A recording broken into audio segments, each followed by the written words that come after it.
ఒక kilometre railway track వేయడానికి ఎంత ఖర్చు అవుతుందో మీకు తెలుసా? ఎంత అవుతుందో మనం ఇప్పుడు తెలుసుకుందాం. కిలోమీటర్ ట్రాక్ వేయడానికి 8 నుంచి 12 కోట్లు ఖర్చు అవుతుందంట. బట్ ఇందులో డిఫరెంట్ ఫ్యాక్టర్స్ కన్సిడర్ చేసి ఉంటాయి. Like technology, design standards, land approvals, inflations and market conditions. Construction cost తో పాటు ఇవన్నీ కలుపుకుంటే 8 నుంచి 12 కోట్లు ఖర్చు అవుతుందంట. మరి మెట్రో రైల్ కి ఎంత అవుతుందో చూసుకుందాం. మెట్రో రైల్లో 3 కేటగిరీస్ ఉంటాయి. Number 1 elevated metro. అంటే ఎగ్జాంపుల్ గా మన హైదరాబాద్ మెట్రో అనుకోండి. ఈజీగా 1 కిలోమీటర్ మెట్రో వేయడానికి 250 నుంచి 300 కోట్లు ఖర్చు అవుతుందంట. Number 2 under ground metro. ఇది అయితే ఏకంగా 1 కిలోమీటర్ వేయడానికి 500 నుంచి 600 కోట్లు ఖర్చు అవుతుందంట.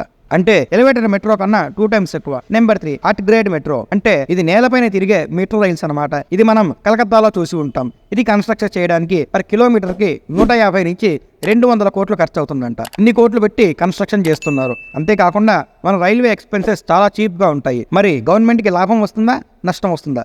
మీరేమంటారో కామెంట్లో చెప్పండి. అలానే సబ్స్క్రైబ్ చేసుకొని గంట సింబల్ ఆన్లో పెట్టుకోవడం మర్చిపోకండి.